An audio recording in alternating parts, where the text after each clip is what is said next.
Hello again, everyone. Welcome to another episode of Game Pass Grab Bag, your weekly podcast reviewing games from the Game Pass collection, bringing you three unique perspectives from varying skill range. I am the seeker of fame and fortune for this episode, Andrew. With me, the curse of this podcast, Keith. So rude. Hello. And the one who brings the boom to the Temple of Doom, our returning guest, Dave. That's right. Hi, everybody. And this week, we played another roguelike, because that's what we tend to do these days. And this time around, we played Curse of the Dead Gods by Passtech Games. Curse of the Dead Gods is a top-down roguelike where you are playing an explorer trying to seek fame and fortune through these Aztec temples. But unfortunately, as you're progressing, you are also obtaining a curse. So you have to try to make it out as quickly as you can through the temple as you try to fight the dead gods. Going around, Keith, was this a gamer pass for you? Well, it's a roguelike, so I think you know my answer. I think this game is awesome. I really like it. It's nothing genre breaking by any means. They don't do a whole lot. I don't think that's really all that special, but it plays nicely, and I think it has some fun elements. The light and the darkness. And like you said, kind of running up against the timeline of the curses. So in some ways, it kind of almost had like a Darkest Dungeon feel in that way. But yeah, overall, I really liked it. It's a game.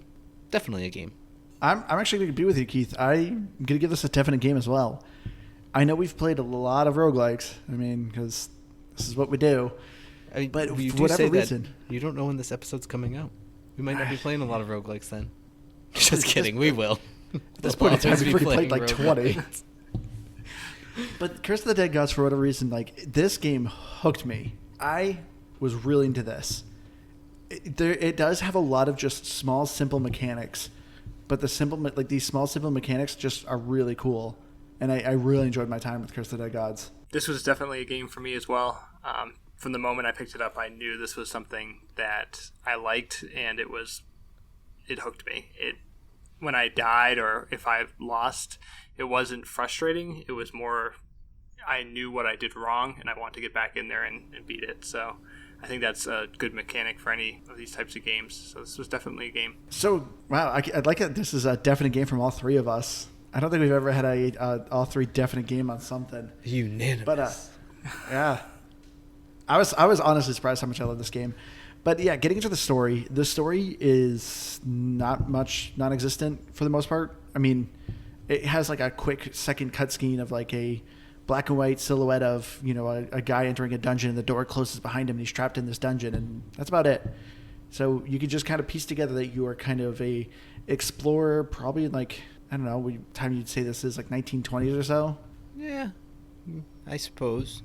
Nah, I don't know. It's like pistols. I don't know. Maybe like 30s. I don't know. But either way. I don't think time is relevant outside of the fact that there's no laser guns or anything, I guess. That's true. But you're essentially this explorer who already has a cursed arm, and you are essentially just trying to go through these dungeons. There's three type of categories. There's, red, which is like a jaguar, which tends to be more blood and fire. Then you have green, which is a serpent, which tends to be more poison. Then you have blue, which is lightning. Yeah, but what was the species? Yeah, it's lightning, but what was the species? Oh, eagle. No, eagle, that's right. Yeah, eagle. Yeah. Yeah. Which is, a lot of lightning and ends up doing more with weather effects. So you have like these three different paths that you kind of end up having to go through each one of them to progress. And then at the end of each one, you end up fighting a boss.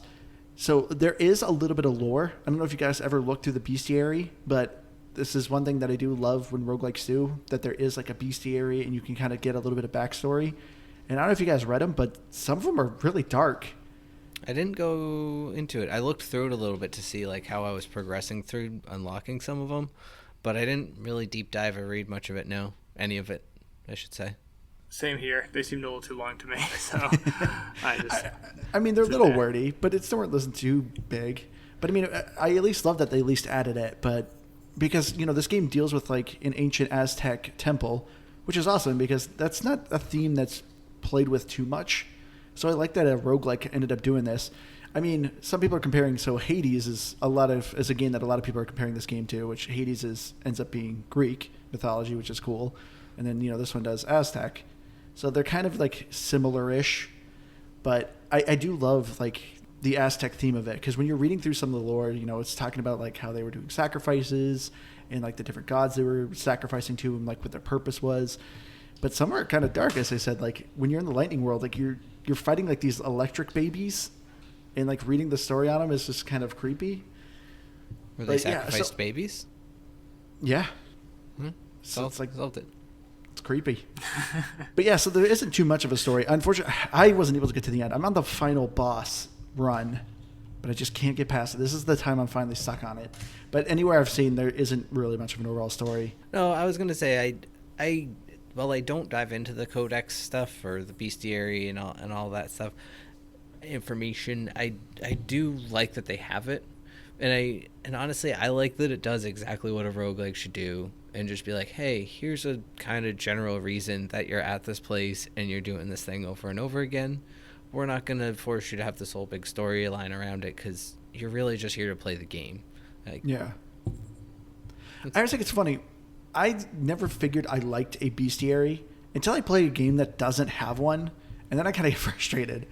Because I like to at least, even though I don't always read them, it is always kind of nice to have it and look at and, you know, maybe see some concept art, maybe get some tips and tricks to how to beat the monsters. But I also like the bestiary was also kind of a side quest, because in order to progress in the bestiary and unlock more art or whatever, you have to like kill a certain amount of those enemies without getting injured by them. So it kind of added like this cool side quest aspect to it. Yeah, that's actually what I was checking every time I would go into it. I would go and like, let's see how many more I have to kill of this and that or whatever. So I do agree with you there. And I didn't even see that. You didn't even know that was a thing? Dave's like, wait, there's a bestiary in this game? That sounds pretty cool. Just made you love the game even more now. I know. But of course, you know, the big hook of this game is, of course, the gameplay. And I gotta say, I cannot believe how much I like this gameplay, because I was just like, you know, this is just another roguelike. You're doing the same things, running through a dungeon, dodging, attacking, fighting a boss, picking up relics, rinse and repeat. But Curse of the Dead God actually has some unique elements to it that really hooked me. For one, this game has like a stamina bar, but it's not even a stamina bar. It's a stamina pips. Like you have 6 little pips. Dots, whatever you want to call them. And it had a cool like mechanic behind it, because it's like a risk and reward with just the stamina. You know, do you want to keep fighting and end up doing a combo, but doing a combo ends up consuming one of your stamina, or do you want to save that stamina to dodge? And so I really liked this kind of balance act of risk and reward. And then you have a whole light and dark system. Then you have, you know, traps around the temple. Then you have a whole curse aspect. I love the mechanics in this game. Yeah, I think that's one of the biggest things around it, and what's gonna need what a roguelite at this point needs to do to be a good one is it needs to give you at least just enough that stands out. And I know I said it doesn't do a lot of special things, but I don't know, like you said, these mechanics, they're just so small that they help the gameplay, because in a lot of ways what I felt like it ends up doing is the gameplay, it's easy to pick up, it's easy to play, but it's very, very hard to master. And It wasn't even really until the last couple hours or so that I've been playing where I'm like, okay, I actually really feel like I know how to do this. Like, all of the fights are kind of a little bit of a dance with, you know, because every move is not scripted, but they have a set move or a set of attacks to the enemies. But you end up with like, different variations of them all the time. So you don't know exactly how you have to do that dance every time. And that's where the hard to master comes in. Yeah, you made a good point, Keith. Like, this game is familiar enough to someone who's played a roguelike, but different enough to hook you and be different and unique.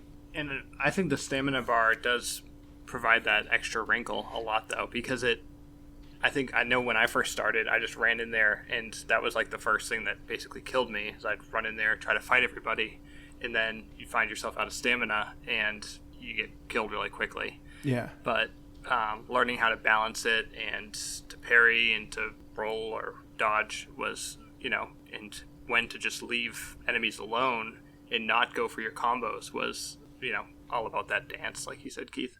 Parrying is so hard in this game. It is. Like I'm any so game, bad really. at it. But What I loved about the parrying, though, is like it was always for me a last ditch effort, because if I ran out of stamina and I couldn't dodge, you still have a chance to parry. And yeah, doing a parry is very difficult, and if you can master it, like, you will master this game. But I at least like that they included it. It wasn't something I always used, but it was nice. Yeah, I was absolutely the same way. It was always like, oh crap, oh crap, oh crap, I don't have any dodge. Better hope I hit this. And then when you do, it usually gives you stamina, maybe bonus Yeah. depending on what you have on you. Like it was refreshing, and it made it just that much more interesting every run, because then you factor in all three of the different worlds, and they get a little repetitive, but as far as like each one individually, but outside of those, like they're all very very different fights. You want to play them differently, take different equipment in there, and like they vary on their difficulty. So I even really like that aspect of it. Yeah, I loved the enemies of this game. You kind of mentioned, Keith, like there's three unique worlds of, red, blue, green, as I said at the beginning, and they're all different but kind of the same. So anytime you go to a world, you normally have like one sort of melee fighter, like a very generic enemy. And so each world has its version of that generic enemy.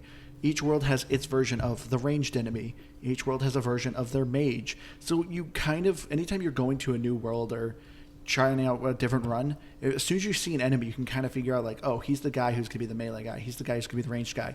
So I loved, even though you're in an unfamiliar place, it's still similar enough that you kind of had an idea what was going on. But their timings were different, which could That is really true. throw Yeah. you off. Yeah, the harpies had wicked range as a melee, and you just Right. wouldn't be expecting they come flying out of nowhere. And then yeah, you just have like those little creeper ones that were just fast as all get up, and they'd sprint up on you four at a time. So yeah, it was just always some varying degree of how they came at you. For me, I hated the green world. The enemies in the green world always irritated me. I thought the temple was the boringest, and I hated the enemies, especially the bosses. I think it's funny you say that, because that was my favorite. I actually struggled the least in the poison area, and I just really liked it. As a matter of fact, I don't know if it was my first playthrough on the third tier, but it was definitely the first time I got to that boss. I was telling Dave before you got on here, was that I beat him the first try. I mean, I was beefy, but it was one and done for me. That's one thing I really, really got to praise Curse of the Dead Gods for, is its difficulty. So when you first start the game and you start a run, you get like a map that kind of shows you a temple, like a pyramid. So you have like 3 tracks on it, but you can only go on the first floor of it. So Like as Slay you're the Spire. beating, a little bit, yeah. And like but like unlike Slay the Spire though, your first run, as soon as you beat that first boss, you won. You beat the run. Congratulations. And you unlock the next floor of the temple, so you have to start over again. So this game really just drip feeds you the difficulty, and I loved that so much of this game. As soon as I started it, very first run, I beat the first boss. And I was just like, this game's so easy. I'm going to burn through this game. And I will say, for the most part, I was going pretty quick. Most runs I was beating in 1 or 2 tries, and it wasn't until the final boss where you literally have to climb the entire temple, fight every single boss, and get to the final end. That's when it's like, holy crap, this is really difficult. So it does such a good job, like feeding you. And it's not like, hey, you better have mastered this right away, because here you go, you're off to the wolves. Yeah, I agree. So the funny thing about the difficulty to me was the beginning of the run almost always felt the hardest. It was like Really? the very start of the run, because you have nothing, and so you're like kind of, I mean, you're not under prepared by any means, but it actually have to like kind of chew through a couple enemies. But then you start to go through a couple of rooms, and you get maybe an upgrade to your weapon, maybe some extra stat points, and you're still fighting the same difficulty of enemies that you were 2 rooms earlier. You're just stronger now, so it kind of gets easier. And I'd say even right around till about the latter half of the second tier, and it's right about there where then it just starts to get harder and harder, leading up until that third boss. So I thought it kind of has like a cool little like bell curve, of almost like reverse bell curve, where it's like gets a little easier and then a lot harder again. What did you guys think of the curses? So the curse mechanic I thought was awesome in this game. So anytime you open a door, so you have a curse meter, 0 to 100. Anytime you open a door, you get 20 curse points. Some enemies only do curse damage. Anytime you get to 100, you get a curse. And there's 5, you have a total of 5 curses you can have. Once you get to the 5th, your health just drains until you get to 1 health, and it's a 1-hit kill and you're dead. I thought the curse system was super cool, because every room you're going to has like a reward. You know, at the end of this one, you can either upgrade your stats, you can upgrade your weapon, get a new relic. And if there's gold you're picking up, and you can spend the gold to buy the item or whatever, the upgrade. But if you don't have it, you can also do it for curse points. And I loved that mechanic. I loved just like being like, crap, I don't have enough money, but I really want this item. Screw it, I'll risk it, I'll take the curse.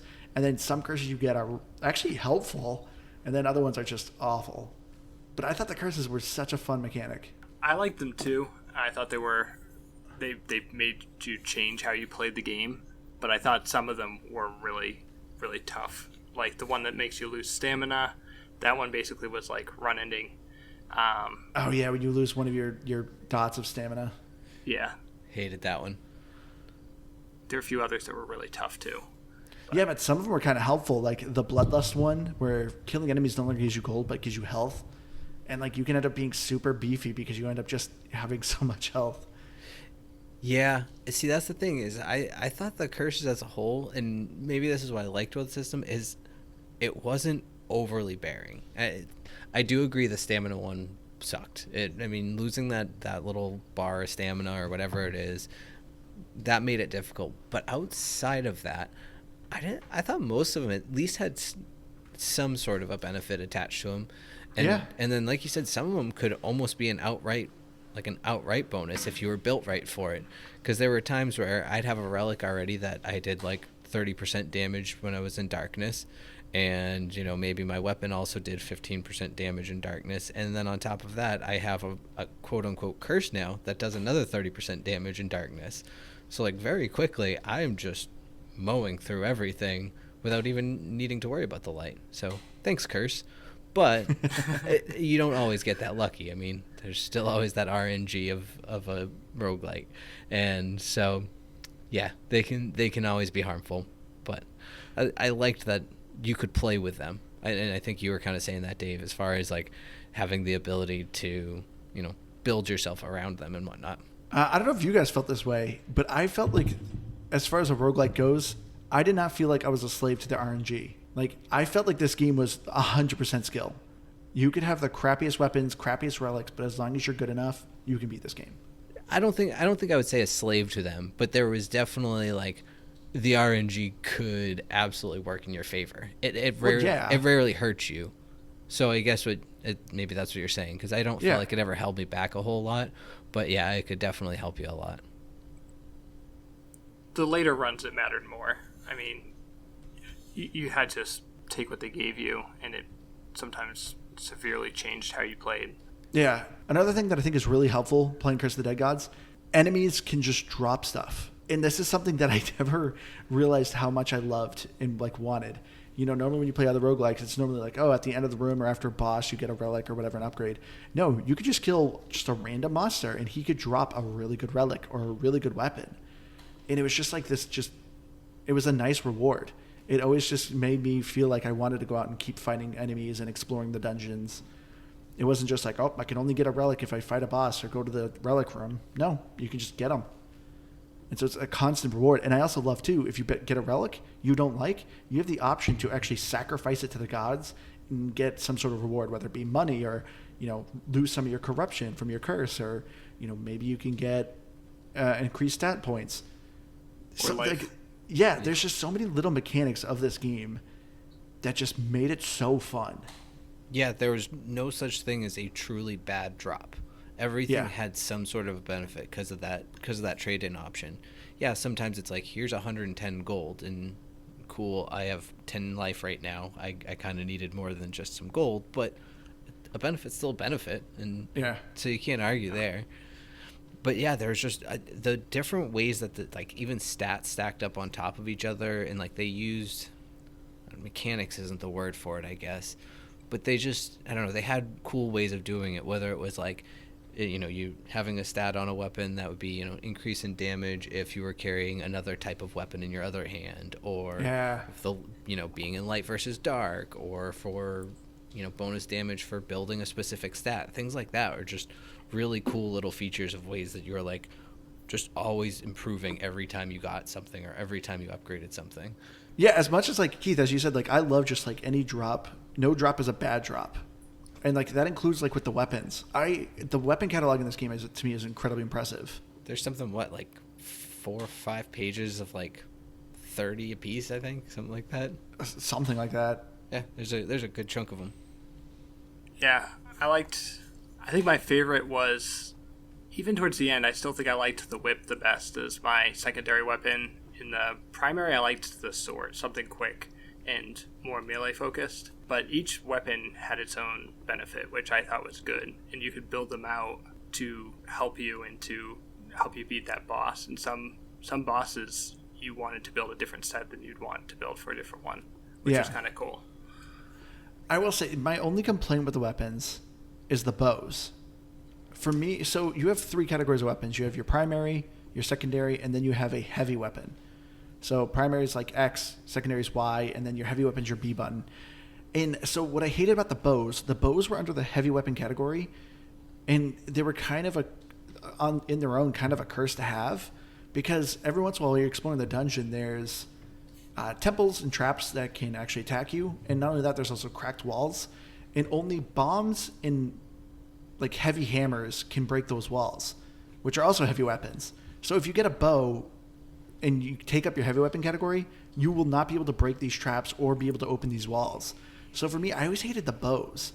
They were great, they were fun to have, and I thought they were helpful during the boss fight, but you end up like not being able to access some parts of the dungeon, which to me kind of sucked. The spear was the same way. Oh, that's right, and the spear. Yeah, that was another heavy weapon that you could do that. Yeah, I almost never picked either of those up. I didn't care for them. I thought they were too slow, and all in all, just not that good. My absolute favorite heavy-handed was one of the 2-handed hammers. I think it was like the sky hammer. Oh yeah, that thing just lightning. Yeah, it just like always did a ton of damage, and it was just really effective at sweeping out and clearing mobs of like smaller enemies. But as far as the main weapons, I'm kind of torn, because I honestly towards the end liked any main weapon that had some good elemental damage, at least like poison or fire, but really preferably poison seemed like it was the best one. And Poison's great against bosses. Yeah, so I like one of my best runs, I had the poison claws, which I think were by and far my favorite, because like you said, Dave, I liked the quickness, and they didn't use up a lot of stamina, so you could get in and out of fights pretty quickly, which I liked a lot. And so I had a set of poison claws, which was just an absolute melter, and I think it was a whip that I had that even increased my claws damage. So it was like just the perfect combination, and both of them were poison, so those are great. But I also gotta say, I'm a big fan of the shields, but only really specifically the one that gives you the 25% chance to just automatically parry, because that is such a lifesaver, and you don't really even realize it until you use it, and it happens to proc like 3 times in a row, and you're like, I would have been dead, because it's like one of those big beefy boys or something like that. I was a big fan of that, and that was one weapon that I consistently took to like the end of a run when I would get it. I used them a lot more, the shields, after talking to you guys about them, because you guys were telling me how good they were, and I hardly ever used them. But because when I first came in, I was terrible with them, and I'm like, oh, I don't want to use this thing. But once you get a little better and just kind of get the timings down, it is a great weapon. They are awesome. Yeah, they also do a ton of damage. If you can do like that, like a good XXY, they will pack a punch, and they usually send someone backwards too. They do, which is awesome for like exploding enemies and stuff like that. You can send them into walls or into other groups of enemies, which is really cool. Yeah, you remind me anytime you fight I always call them the big old beef boys. Those enemies were the worst. Every dungeon had its own one version of it, and they were just the most obnoxious enemies because they had the largest swing, and it just irritated me. Yeah, hammers and stuff. I'll tell you though, if you could parry one of them, that's all it would take. You'd knock them back, and you could just melt them down. They really didn't. They had a lot of damage, but they took a lot of it. So if you had your weapons leveled up, the parries were hard, yes, but if you could pull one off, they were pretty easy to take down. I did hate them though. Yeah. I will say some of my favorite weapons for the primary. I loved the claws, like you said, Keith. For me, the claws of evisceration, I believe they were called. Oh yeah, Because they always crit if an enemy's below 30% health. So those things end up melting a boss. Like if you can get a boss down to 30% health, it's just the fight's basically over. And then if you can get some other relics that, you increase your crit damage or you gain health for all the crit damage you do, like it's a deadly combo. But I also loved any throwing weapons. Any of the throwing daggers, like the chroma daggers, which would randomly do some sort of elemental damage. So much fun. I love just being able to keep my range.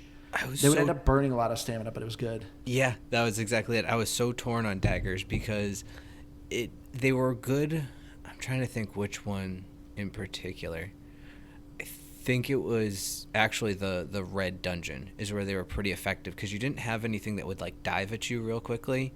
Like, yeah, they were not really all that effective on the lightning except one. for the big beat boys. Well, yeah, big beat boys will still dive, yeah. But on the lightning level where you have the harpies and again like 4 of them are coming at you like dive bombing and you out of stamina and thought you were far away, now you're not far away and out of stamina, and it's just those fights would get ugly. But they were such a fun weapon, just like having the ability to carry all of the elements and really not knowing what you were going to get, but always throwing something elemental out there.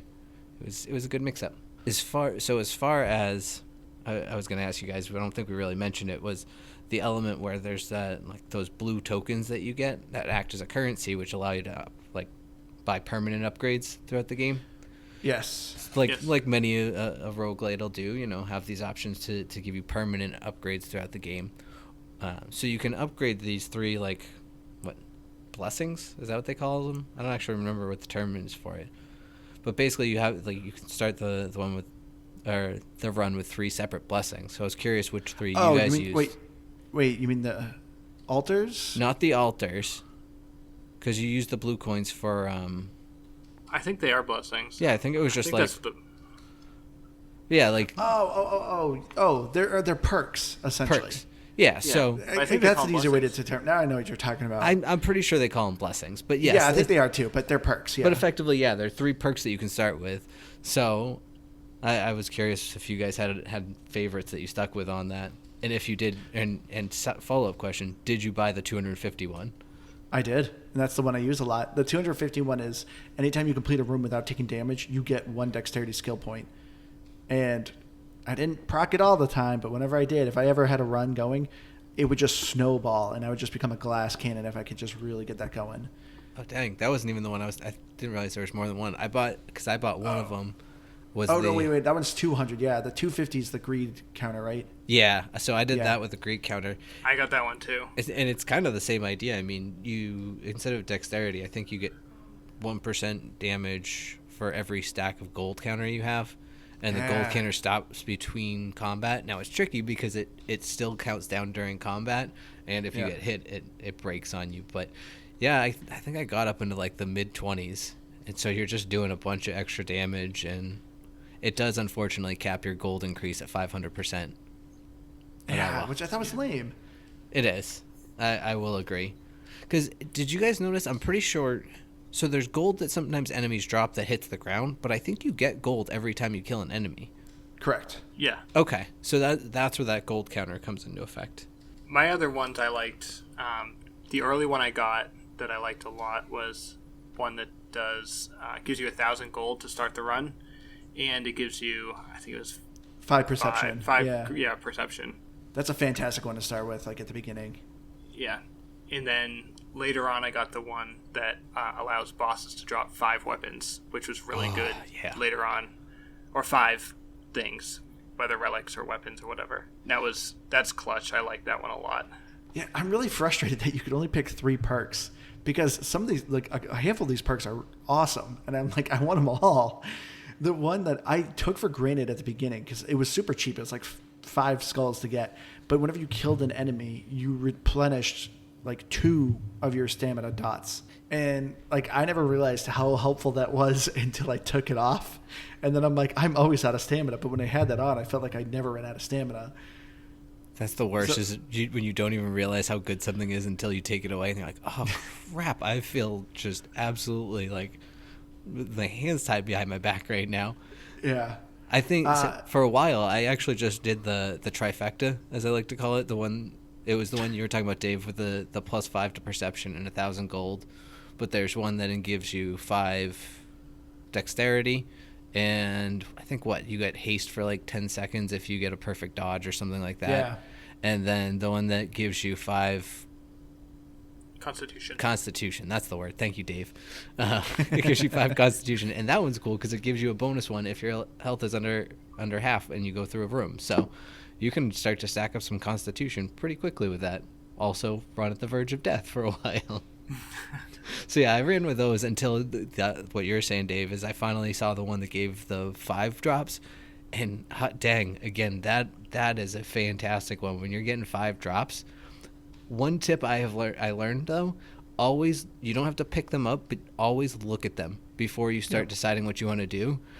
Because the amount of times that I kicked myself because there was one that I wanted because it was like +5 to dexterity, and it gave me the 66% increase on things offered to the gods, and I'd already offered up every single item around it. I'm like, oh, that would have been so much. I've done that a couple times. So yes, there's one of the perks that gives you bonuses for your god offers, and absolutely check to make sure that thing didn't drop first before you start offering other things up to the gods. Hot tip for everyone out there. Good tip, Keith. Thank you. What did you guys think of the boss fights? I thought they were a lot of fun.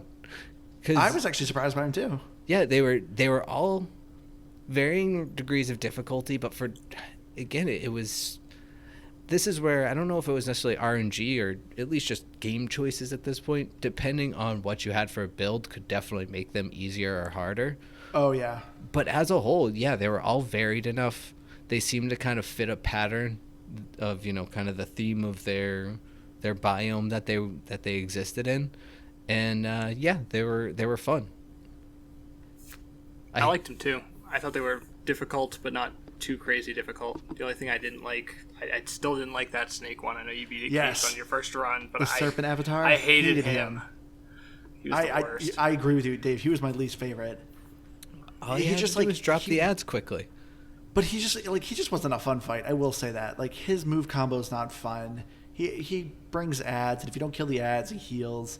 I don't know. He just wasn't fun for me. But no, I agree with you, Keith. For me, it is more of, I think, your build to how you fight the bosses. So like the very first boss in the Poison World is a witch who throws skulls. If you have a ranged weapon, she's super easy. But if you have to get in close, she can be devastating. Yeah, she does so much curse damage too. Oh my god, yeah, it's so annoying. But I loved the boss fights. Like you make a good point, Keith, where like I love the design of them. They were really cool. They really fit their biomes, and I never felt like any of them were cheap. I thought like all their moves were well telegraphed, and they were just overall pretty fun. They weren't anything too frustrating. It would stink if you just weren't strong enough and like you were barely doing damage to them, and the fight just takes way too long. Oh yeah. Well, and another thing I liked about it too was actually that none of them also felt like they were just beefed up versions of the enemies you had been fighting throughout the whole entire dungeon. They were all unique enemies with unique skills and fighting styles, and that was what helped make it refreshing, because there's nothing worse than you run through this dungeon fighting a whole mob of ghouls forever and ever, and then you get to the end and it's just like, roar, cool. I'm mega cool and I'm extra bloody, roar, and you're just like, oh cool. But in this case, like, you're like, oh geez, this is this crazy, like, like you could tell on the fire one, it was like a hunter of some sort. It summoned the jaguars. It had spears. It's like, okay, I get what this character is, even though I know nothing about it. They felt cool. Yeah, they did such a good job with the Aztec team, like associating the Aztec theme with everything. It's just well designed, and I think they just created a really cool world with the game. But Keith, I'm also surprised you haven't talked about your least favorite enemy. Oh, the traps? Yep, the traps. The dungeon itself. It's like, wait a minute. The dungeon itself. Let me think about this. Gosh dang. The natural environment, Keith. Just anytime playing with, hearing him play, just, God, these stupid traps. I was good with the projectile ones. It was always the stinking statues, which just goes to, it was always the lightning temple. The lightning temple got me every time. because there's things on the ground. There are these statues coming after you. There's things that the projectiles shoot that go blowing up on you. There's landmines. Yeah, and then you got harpies screaming at you. You got there's too much going on. There's too much in that lightning temple. I like that you could use the traps to your advantage. Yeah, I thought that was cool such mechanic. a cool mechanic that is you usually don't see. Is that, I mean, you could use them like very strongly to clear out a dungeon and barely swing a weapon. That's a which good point. there's one of the perks that, you know, enemies take 300% more damage from traps. And it's like, that's really cool. If you're good at pushing enemies into traps, like, you can just smoke through an area. Well, that and even things that weren't necessarily traps you could interact with. I mean, I guess it kind of was, but like in the poison area, you had those little poison clouds, which by themselves just did some damage. But then if you had a fire weapon or even your torch at that point, you could light that poison gas on fire and you just explode everything around it. So you could just kind of set it and forget it in some ways. See what I did there? Set it on fire. No. Thank you for explaining that awful joke, Keith. I did a funny. But another cool thing that Curse of the Dead Gods does, and that is actually its daily runs. I'm generally not a huge fan of daily runs because it's just like, whatever. But in Curse of the Dead Gods, it greatly rewards you to do daily runs. So it actually also banks your daily runs. It has a slot of 3 daily runs. So if you don't play this game for 3 days, you can come back. Boom, you have 3 unique daily runs you can do. And once you do them once, you know, they're gone. And then it leaves an empty space. You have to wait another day to accrue another one. But the fantastic thing about doing daily runs is, you know, it plays with some curses, has some, you know, different mechanics, which makes it more interesting. But anytime you complete just a room in a daily run, you're getting bonus skulls, which you use to permanently increase your runs, like in the benefits of your other runs. So it is super beneficial for you to do these daily runs. And they were just a fun mixture and a nice mix-up. Yeah, I did a few of them, and I thought they were pretty fun, especially if I was close to wanting to buy something with the blue skulls. I would just do a daily run, and they, like you said, they rewarded you a lot, so it kind of helped you push you into getting stuff. Yeah, if you beat one, you get like 200 skulls or something like that. Like, you get a significant amount of them. Yeah, I mean, the game itself, as you get into those later tiers, once you start hitting the 3rd tier of rooms, like, it really starts to drop you a good chunk of them. You'll get a lot for going through just any run, honestly. But I loved the daily runs, actually. They're the same, because I'm pretty sure there was even more than just 3 distinct daily runs. So it wasn't like you were just getting the same 3 over and over, or that you just get the same 3 over and over again. There's a whole bunch of them. And like, I think of Slay the Spire a lot because when I play that game, I usually will check out the daily run, and so I do those. I've even messed around with like building just custom things or whatever, but it's really just a set of like on-off switches of like, okay, this thing doesn't happen, or you get increase of this. What I felt like was different about the daily runs in Curse of the Dead Gods is the fact that it like altered the gameplay. You had that one where I think it is an effect you can get in the regular game, the hallucination, but the whole game is just in that mode. It's this weird fuzzy black and white.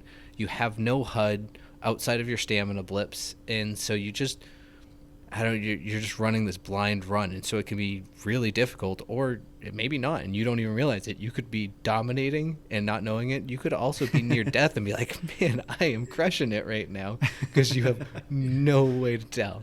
It doesn't let you pick your rooms. The map is gone. Everything is completely set for you. So like, that one's really cool. There's the one with all you have is the cursed bow, and it's your only weapon of any kind. That one was fun. Oh, that one's a ton of fun. I haven't played that one yet. Yeah, so there's the one where you start with 1 health. Like, Andrew was laughing at me because on the stats page it tells you your quickest death, and mine was 12 seconds. Yeah, which is impressive. This game, actually, as difficult as it is pretty forgiving. Like, it's not like one hit and you lose the majority of your health bar. Like, this game's pretty forgiving, and so that's why I thought it was funny. It was like, man, 12 seconds, that's an achievement, Keith. Yeah, so one of the daily runs, you start with 1 health, but you gain health every time you pick up an item or pick up gold. So I just, I was looked forward to playing them, and then with the added benefit of really getting loaded up on those skull currencies, it was great. I mean, I only really played like 2, so the one I played the most of was the one with the mirror rooms and the no HUD one.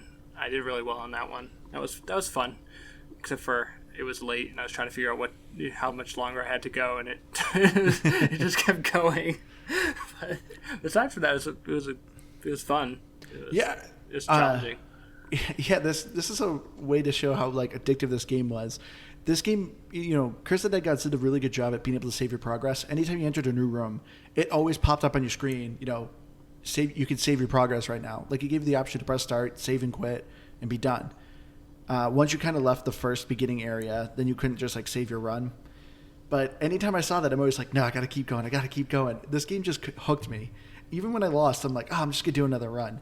Each run would kind of, vary from like 15 minutes to almost like 90 minutes, depending like, how far of a tier you're in and how far you are in the game. But anytime I died, I just wanted to keep going. Yeah, even on some winning runs, I think I had like sub 20 minutes.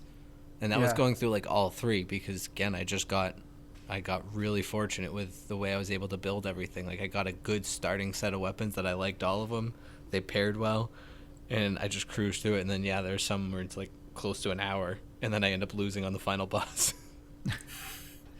Yeah, I thought by the third tier, it was taking me over 30 minutes per run most of the time. Yeah. But the first time it was, you only stay there for a very short period of time, but those are nice 10, 15-minute runs, and you're done. So what did you guys think overall of the graphics of Curse of the Dead Gods? Man, you guys are just so thrilled. You're both just like thinking like, were there graphics? I don't know.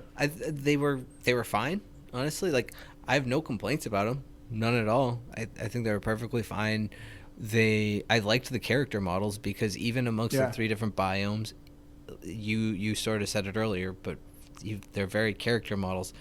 Well, you knew what they were because they all had a similar function, or like, I don't know how to, like, the mages all kind of floated, or you knew what they were doing by their size or whatever it may be, or you knew their category, I guess is what I'm thinking. But they were all unique, and nothing was a recoloring anywhere in the game. It was all unique.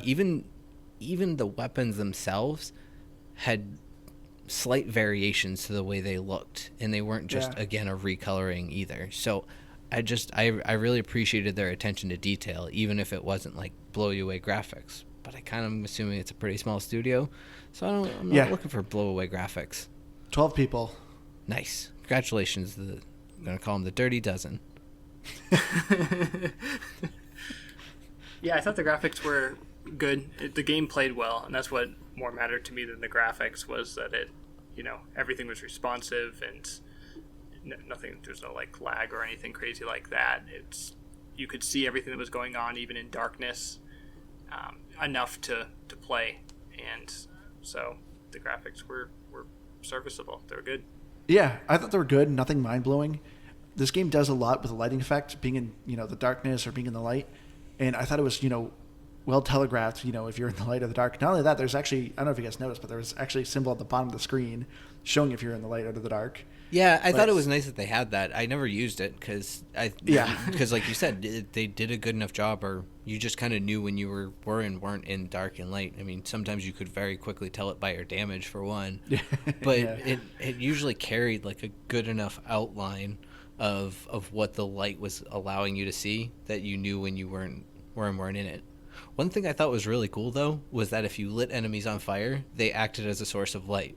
And I thought that was just like a really cool attention to detail, I guess, like from a gameplay but also graphics standpoint. It was just kind of neat. Or they could actually light torches if you knocked them into a torch, and like little things like that were kind of neat. Yeah. Yeah. Or lightning also causes fire as well. It's not like, they just got electrocuted. It actually set people on fire. I didn't notice that. That's cool. But yeah, I thought the character designs were really impressive in this game, because I also like this game's a bit like cel shaded, and the graphics to it it's really nice, because when you first play it, it's very colorful and stuff. But as you get like farther in the dungeons, it gets like more gruesome. Like, especially like in the Red World, then there's like rivers of blood.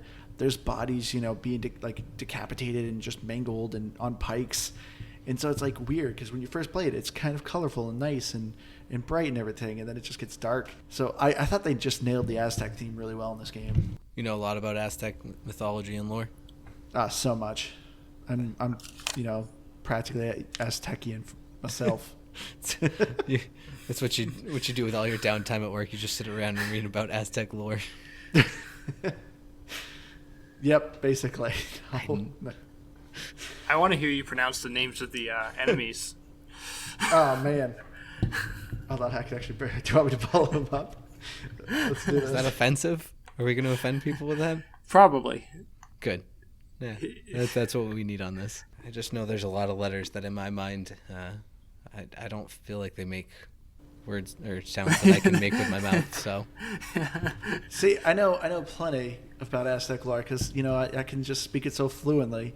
You got Caxtaka, the High Lord of the Storm, or Malik Pal, the Flesh Monstrosity. That sounds Ratatouille, the Abomination. Oh, I think that's nailed it. You're fluent.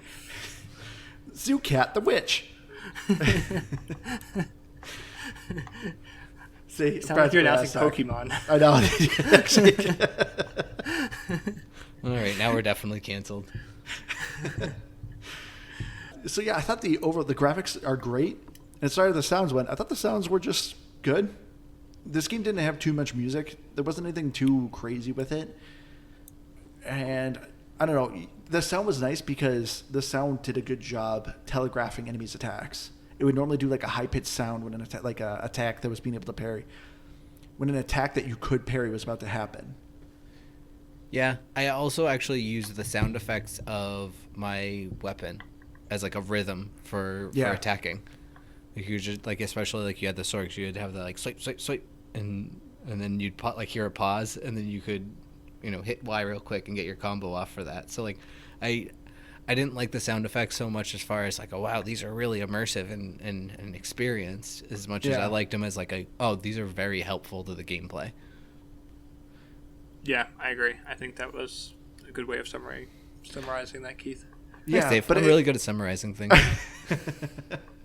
But I mean, it wasn't like detrimental. Like honestly, I played this game a handful of times silently when I was like editing some episodes, and you can do it just fine. I would have struggled. I really think I would have. Oh, really? Because I turned down the sound a few times, and I struggled with it. Maybe I struggled. I just didn't notice. That can happen. It is possible.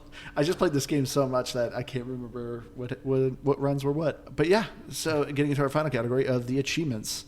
And overall, the achievements are actually not that bad for when it comes to a roguelike. There are a handful that were pretty tricky, but I didn't find them to be awful. I felt like this game kind of drip fed you enough achievements that I always felt like I was kind of progressing. Feels like the majority of them are built into like progression. Yeah. Or at least the biggest ones are, and I think that's why I struggled to get some of them. Well, I'm only one temple behind you guys, I guess.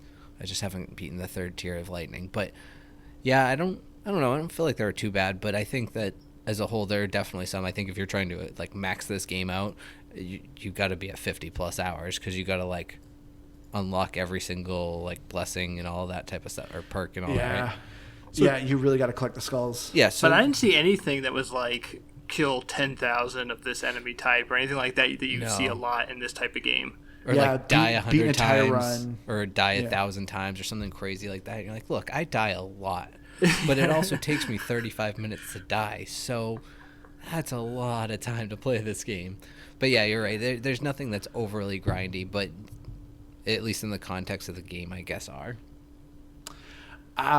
There was crap. I forgot to test this out.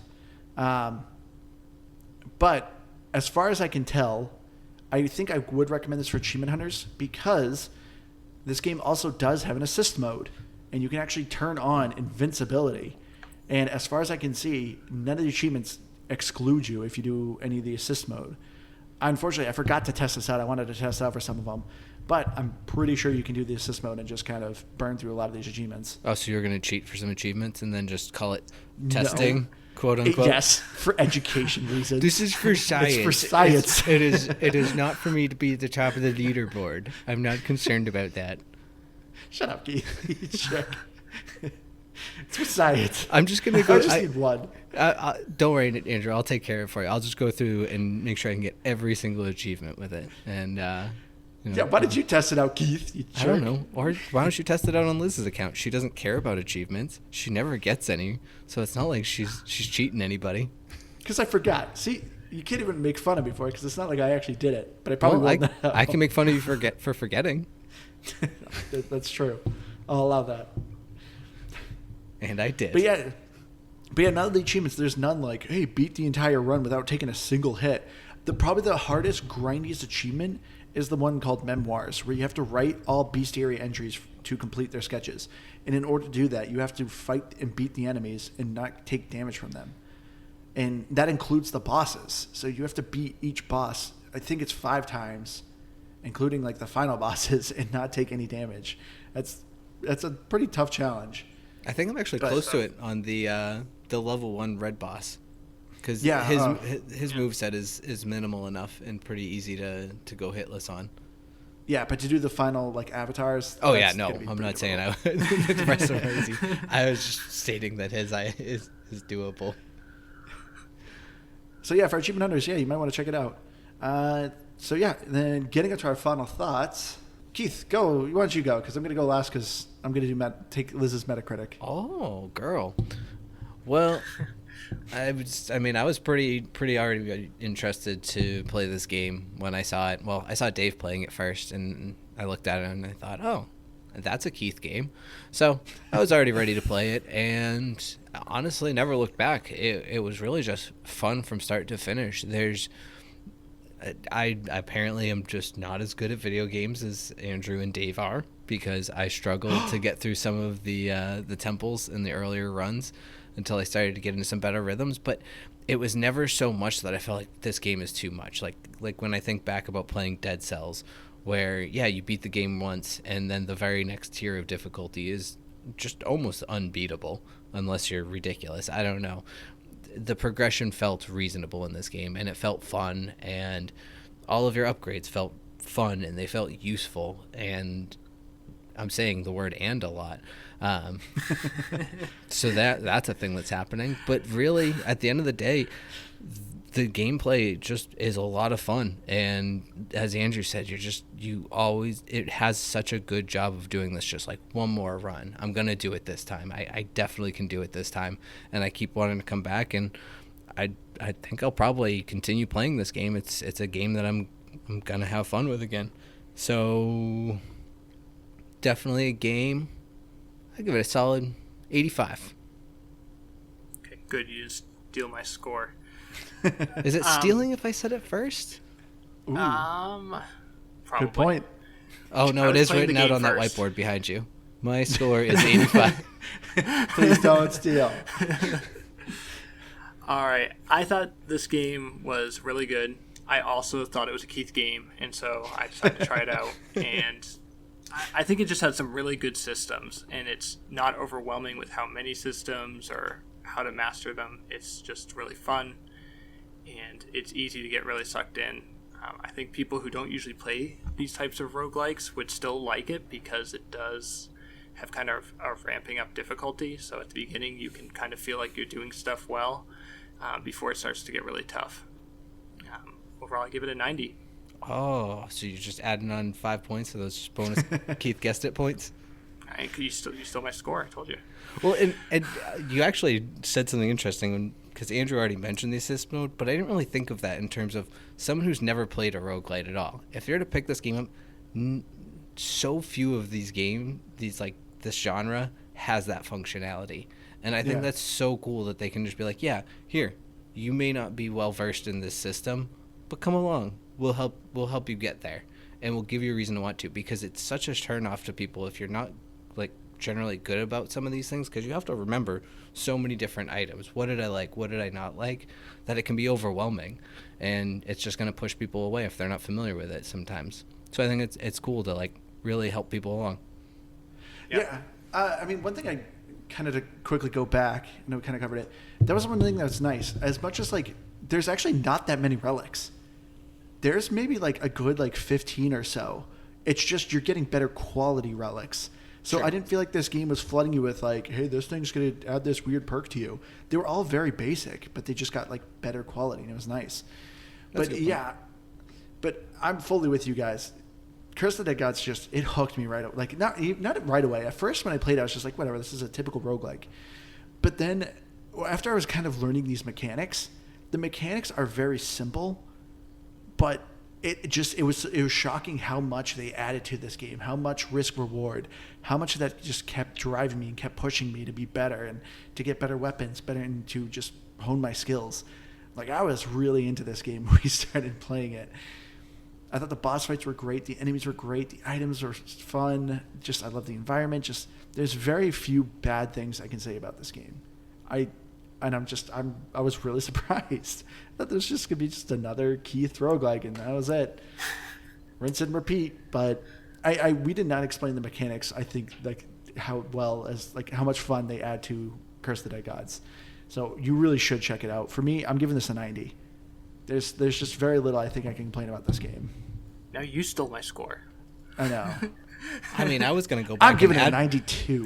I was going to go back and add 5 points for the assist mode that I forgot to talk about. So I mean, we can all be 90s. No, you know what? I'm actually going to give it a 92. How about that? Ooh. Okay. And I did also forget to mention that the time to beat, you're looking maybe at 23 hours to do the main story and about 42 hours to do all the extras. But as far as Metacritic goes, you are looking at a Metascore of 90. Wait. Nailed it. Hold on. I did it wrong. As far as Metacritic scores goes, the critics gave it a 90 and the users gave it a 7.5. What do users know? I was surprised that users are kind of like the score is that low, because the only people who wrote reviews all gave it a 9 or a 10. This one user here wrote, I didn't like it at first glance as it felt confusing with high learning curve, and my biggest mistake was I bought it on Switch. Given it a second chance on Xbox via Game Pass, and I have to admit, I was wrong about this game. It rocks, hooked me in like only Dead Cells could before with roguelike games. It plays so much better on Xbox due to the controller, stable frame rates, 4K, where you can really see the immense details of the graphics, smooth controls, and even more smooth action. Yeah, and like that's generally what like a lot of consensus of people are saying. A lot of people are comparing this to Hades, which I think is fair, but I mean they're both roguelikes. I mean you can kind of compare it to any of them. But yeah, this game is just a lot of fun. Which actually I forgot to, or I don't think we mentioned this at all, but I had seen this and then I just quickly looked it up. Just a final thought. Did you know they did a like crossover with Dead Cells in this, where I think they added some like weapons or something that were like pulled from Well, they Dead have the Cells? cursed chests, right? Is that it's from? Those are from Dead. From Dead Cells. Okay. Yes. And I mean, did you notice one of the curses that you get, the one where you take like 50% more damage until you kill 30 enemies and you run faster? Did you notice the curse? You have the Dead Cell guy's head on your body. No, I didn't. That's really cool though. Yeah, your head's like smoky with like a one glowing eyeball. And yeah, it's the Dead Cell. Oh dang, that's a really cool nod to it. Well, I guess not even a nod; it's like a crossover. But Yeah. I don't know. Just thought it was kind of cool. You know, the game or kind of developers in the genre scratching the backs or kind of plugging other games. I always think that's kind of neat. Yeah, I thought this game was from the same studio but then I looked into it and it's not. The only other game the studio made was a kind of a tower defense game called Space Run. Okay, that's like number 3 on my genre list. So okay. Yeah. Oh wait, no, they did another one. Curse of the Anima, I think was the other one. I think it was called, which is kind of a little bit more of an RTS, but yeah. So they just love curse stuff. Oh yeah. But anyway. Curse of the Monkey Brains. That'll be the next one. I hope. It'll deal with Indian temples. Nice. All right, but I think that's going to do it for us this week. Thank you all so much for joining us. I've been your hardcore gamer host, Andrew. You can find me on Xbox Live at Firebird01952. If you have a game suggestion or you just want to say hi, we would love to hear from you. We love getting fan mail. You can email us at GamePassGrabBag@gmail.com, or you can check us out on Facebook at GamePassGrabBag or Twitter at GPGBPod. And I've been Keith, and I'm probably going to play some Curse of the Dead Gods. All right. I'm David. Thanks, everybody. Really one up me there, Dave. I'm David. All right, everyone. Thank you all so much for joining us. We'll see you again next week. Bye. Bye.